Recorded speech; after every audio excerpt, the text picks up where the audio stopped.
मोदी सरकार निरंतर किसानों की आय बढ़ाने के प्रयत्न में लगी है। आय बढ़ाने के लिए उत्पादन बढ़ाना भी जरूरी है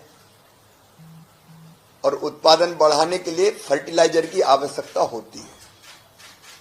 उत्पादन तो बढ़ जाए मतलब फर्टिलाइजर उपलब्ध हो जाए, लेकिन उत्पादन की लागत घटे मतलब फर्टिलाइजर की कीमत भी किसान को ज्यादा ना देना पड़े। ये मोदी सरकार की प्राथमिकता रही है और इसलिए जब भी फर्टिलाइजर की कीमत बढ़ती है, विशेषकर मैं डीएपी के संदर्भ में कह रहा हूं, तब किसानों पर उस बढ़ी हुई लागत का बोझ ना आए और इसलिए सरकार विशेष पैकेज देती है ताकि बढ़ी हुई कीमतों का भार सरकार उठा ले। मोदी सरकार किसान हितैषी सरकार है, लेकिन अगर आप यूपीए की सरकार को देखें तो 2010-11 में डीएपी की एक बोरी मिलती थी 50 किलो की 507 रुपया 50 पैसे में। 11-12 में बढ़ा के इसकी कीमत यूपीए ने की, मुख्य रूप से जिस सरकार को कांग्रेस चला रही थी, बढ़ा के उसके रेट कर दिए 887 रुपये 46 पैसे 11-12 में किए और 12-13 में इसकी कीमत बढ़ा के इसी यूपीए की सरकार ने, मैं तो कांग्रेस के लोगों से जवाब भी चाहता हूं, किसान हित की बात करते हो और किसानों का शोषण करते हो। 12-13 में बढ़ा के तुमने कर दिया 1315 रुपया और 56 पैसा। 507 रुपया 50 पैसे से 1315 रुपया 56 पैसा करने का पाप डीएपी का 50 किलो की एक बोरी का ये किया यूपीए की सरकार ने।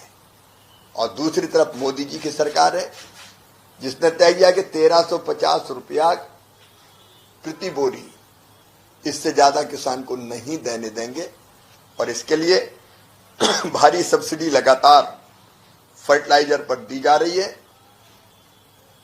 इस साल भी लगभग 1,75,000 करोड़ रुपए की सब्सिडी किसानों को सस्ता खाद उपलब्ध कराने के लिए मोदी सरकार ने दी है।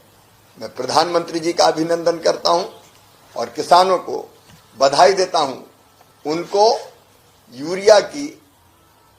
यूरिया नहीं डीएपी की बोरी 1350 रुपए में ही मिलेगी और खरीफ के सीजन में, केवल खरीफ के सीजन की बात कर रहा हूं, ये सस्ती और सब्सिडी वाली खाद देने के लिए 37,216 करोड़ रुपया विशेष रूप से सब्सिडी दी जाएगी।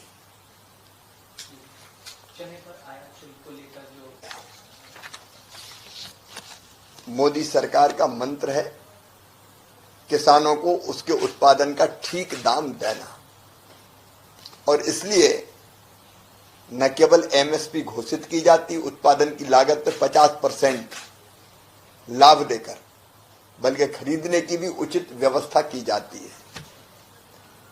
और अगर जरूरत पड़ती है और किसान के उत्पाद की कीमत घटती है तो हम अपनी आयात निर्यात नीति को भी किसान हितैषी बनाते हैं। अभी पिछले दिनों ही आयातित मसूर हमारे यहां आ रही थी 0% इंपोर्ट ड्यूटी पर।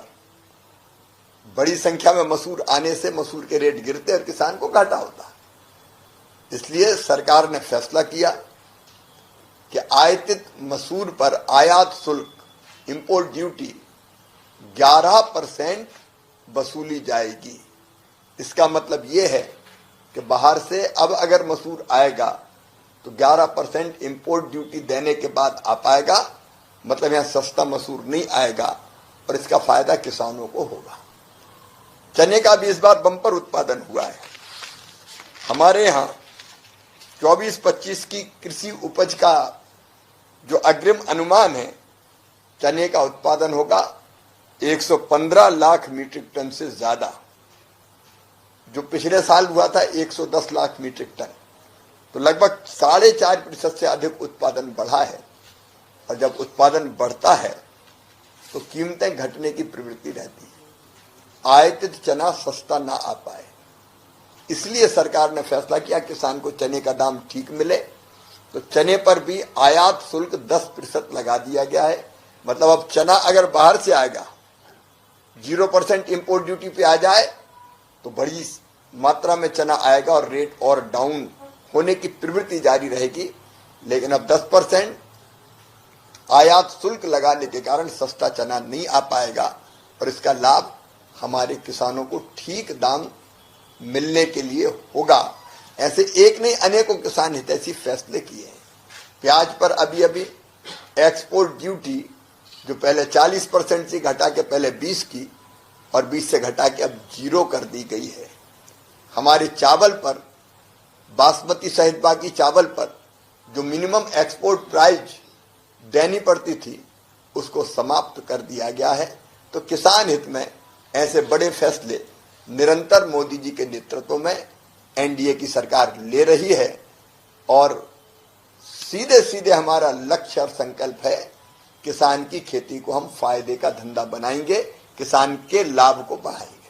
ग्रामीण विकास मंत्रालय ने कुछ राज्यों के लिए फैसले किए हैं, उसके बारे में मुझे बताते हुए प्रसन्नता है, एक माह के दौरान 4011 करोड़ रुपए का केंद्रांश राज्यों को प्रधानमंत्री ग्राम सड़क योजना के अंतर्गत जारी किया गया। ये केवल केंद्र का अंश बता रहा हूं। हमने 4000 करोड़ रुपए से ज्यादा जारी किए हैं।